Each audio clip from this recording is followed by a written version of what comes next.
اعوذ باللہ من الشیطان الرجیم بسم اللہ الرحمن الرحیم یا ایھا الذین آمنوا. اب یہ جو رکوع آ رہا ہے تیسرا، یہ بہت ہی جامع، بہت اہم ہے.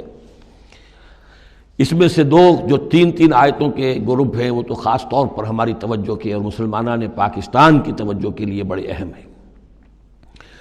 یا ایھا الذین آمنوا اطیعوا اللہ ورسولہ ولا تولوا عنہ وانتم تسمعون. اہل ایمان اللہ اور اس کے رسول کی اطاعت کرو اور نہ منہ موڑو اس سے جبکہ تم سن رہے ہو. یعنی جب اللہ کے رسول نے کہا تھا کہ چلو بدر کی طرف، تو تمہاری یہ رد و قدا اور یہ پاؤں پیٹنا جس کو کہتے ہیں، یہ مختلف الفاظ اس کے لیے محاوروں میں آتے ہیں، تو یہ جو تم کر رہے تھے کیوں کر رہے تھے؟ جب اللہ اور اس کے رسول کی طرف سے بات آئی تھی تو ہر ایک کو کہنا چاہیے تھا سمعنا واطعنا، جو آپ کا حکم ہو. اطیعوا اللہ واطیعوا الرسول ولا تولوا عنہ وانتم تسمعون. ظاہر بات ہے یہ تمام مسلمانوں سے بات نہیں ہے، یہاں بھی ذہن میں رکھیے وہی جنہوں نے کمزوری دکھائی تھی ان کی طرف اشارہ ہے. ولا تکونوا کالذین قالوا سمعنا وهم لا يسمعون. ان لوگوں کے مانند نہ ہو جاؤ جو کہتے ہیں کہ ہم نے سن لیا، حقیقت میں وہ سنتے نہیں ہیں. یعنی دل اڑا ہوا ہے، طبیعت جو ہے وہ یکسو ہے ہی نہیں، تو کیا سننا ہے؟ سنا انسنا ہو گیا. ان شر الدواب عند اللہ الصم البکم الذین لا یعقلون. یقیناً تمام چوپایوں میں بدترین اللہ کے نزدیک یہی لوگ ہیں جو بہرے ہیں، گونگے ہیں اور عقل سے کام نہیں لیتے. اب یہ منافقین ہی کی طرف اشارہ ہو رہا ہے. وَلَوْ عَلِمَ اللَّهُ فِيهِمْ خَيْرًا.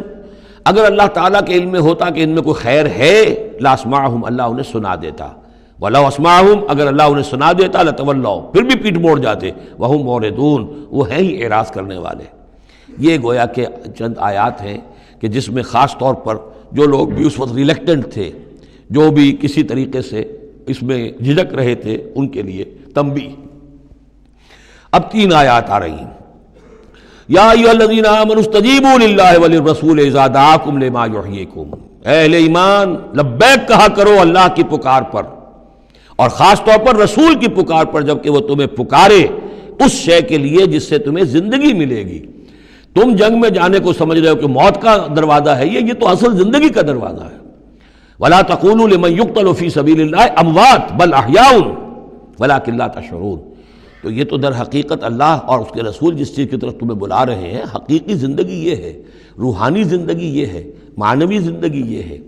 یہ حیوانوں کی طرح جینا جو ہے یہ کوئی زندگی نہیں ہے. یہ تو در حقیقت اولئک کالانعام بل هم اضل، جو سورہ اعراف میں ہم پڑھ چکے ہیں، یہ حیوانوں کا سا زندگی گزارنا ہے.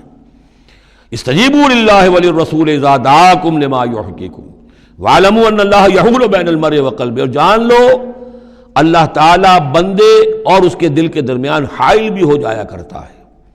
یعنی اگر اللہ کی رسول کی پکار سنی اور انسنی کر دی، پھر سنی انسنی کر دی، پھر اللہ تعالیٰ پردہ بن جائے گا، اب سننے نہیں دے گا، معزول ہو جاؤ گے سننے سے. یہی وہ بات ہے جس کو کہیں کہتے ہیں ختم اللہ علی قلوبہم وعلی سمعہم. ان کے دلوں پر اللہ نے مہر کر دی ہے، ان کی سماعت پر.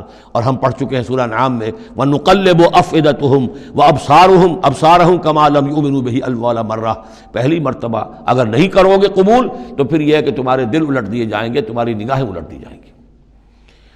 تو اس لیے بہت ہی ڈرنے کی بات ہے جو بھی مطالبہ دین کا سامنے آئے اور ایک دفعہ دل گواہ دے دے کہ ہاں ہے بات ٹھیک ہے. پھر اگر کرنی کترائے گا انسان تو یہیں سے سزا نقد شروع ہو جائے گی، پھر وہ صلاحیت سلب ہو جائے گی، پھر اللہ حائل ہو جائے گا. یعنی قانون خداوندی، سنت خداوندی حائل ہو جائے گی. پھر آپ کے دل پر مہر لگے گی، آپ کے کانوں کے اوپر مہر لگے گی، آپ کی آنکھوں پر پردے پڑ جائے گے. یا ایھا الذین آمنوا استجیبوا للہ وللرسول اذا دعاکم لما یحییکم واعلموا ان اللہ یحول بین المرء وقلبہ وانہ الیہ تحشرون. اور یہ کہ بالآخر تو تمہیں سب کو اسی کی طرف جمع کیا جانا ہے. واتقوا فتنة لا تصيبن الذين ظلموا منكم خاصة. اور ڈرو اس سزا سے، اس عذاب سے کہ جب آئے گا تو تم میں سے صرف گناہ گاروں ہی کو اپنی لپیٹ میں نہیں لے گا. اس کا میں کل حوالہ دے چکا ہوں. بے گناہ بھی اس میں اگر اپنا فرض ادا نہیں کر رہے، فرض ادا نہ کرنا جرم ہے، وہ خود گناہ ہے. تم اگر دین کے لیے سرفروشی نہیں کر رہے تو یہ بھی تو گناہ ہے. ہاں ٹھیک ہے، میں نے یہ شراب نہیں پی، میں نے یہ نہیں کیا، میں نے سور نہیں کھایا، میں نے فلاں نہیں کیا، میں نے نمازیں پڑھی، ٹھیک ہے سب کچھ کیا، لیکن سوال یہ ہے کہ جو دین کا فرض تھا، دین کی نصرت تھی، اللہ کی اور اس کے دین کے لیے تن من دھن لگانا تھا، وہ نہیں کیا، وہ بھی تو جرم ہے.